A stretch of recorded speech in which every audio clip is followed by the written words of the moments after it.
Chargez-vous de mon joug et apprenez de moi, car je suis doux et humble de cœur. Et vous trouverez le repos de vos âmes. Matthieu 11, 29. Et il ajouta, en vérité, je vous le déclare, vous verrez le ciel ouvert et les anges de Dieu montant et descendant sur le Fils de l'homme. Jean 1, 51. Dès qu'il eut été baptisé, Jésus sortit de l'eau. Et voici que les cieux s'ouvrirent. Et Jean vit l'Esprit de Dieu descendre comme une colombe et venir sur Jésus. Matthieu 3, 16. En lui était la voix, et la vie était la lumière des hommes. Jean 1, 4. La loi de l'esprit de vie m'a affranchi en Jésus-Christ de la loi du péché et de la mort. Romains 8, 2. Quand ils se convertiront au Seigneur, ce voile sera ôté.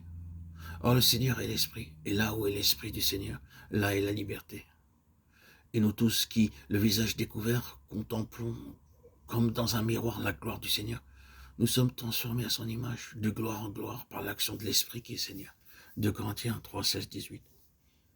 Dans l'école de Christ, c'est-à-dire dans l'école où Christ est la grande leçon et où l'Esprit est le grand maître, dans l'école où l'enseignement n'est pas l'objectif, mais subjectif, où l'enseignement ne vise pas à une connaissance des choses, mais où il consiste à former intérieurement Christ en nous, à faire de Christ une partie de nous-mêmes, par l'expérience. C'est là la nature de cette école. Vous verrez le ciel ouvert, et il vit les cieux s'ouvrir et l'Esprit de Dieu descendre sur lui. Quelle est la signification de l'onction du Saint-Esprit? Elle n'est rien de moins, et pas autre chose que l'acte du Saint-Esprit, prenant sa place de Seigneur absolu.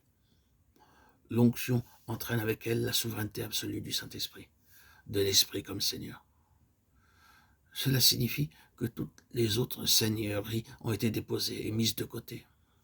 La seigneurie de nos propres vies, la seigneurie de nos propres pensées, de nos propres volontés, de nos propres désirs, la seigneurie des autres. La seigneurie de tout intérêt et de toute influence est considérée comme ayant fait place à la souveraineté sans partage et sans réserve du Saint-Esprit. Et nous ne pourrons jamais connaître l'onction ni en jouir, à moins que cette étude n'ait été prise.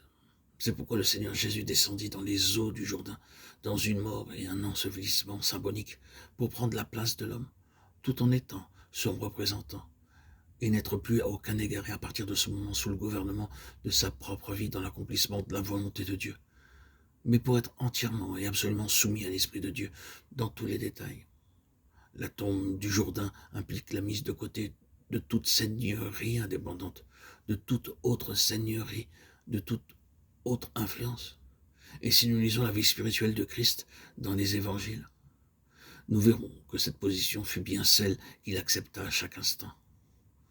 Nombreuses et puissantes furent les influences qu'il dut subir, et qui cherchèrent à l'affecter lui-même et à gouverner ses mouvements.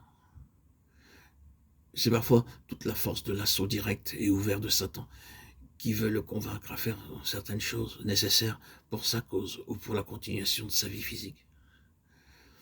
C'est parfois Satan se couvrant sous les arguments et les persuasions de ses amis les plus proches qui cherchent à l'empêcher de prendre un certain chemin ou à s'épargner certaines souffrances pour prolonger sa vie.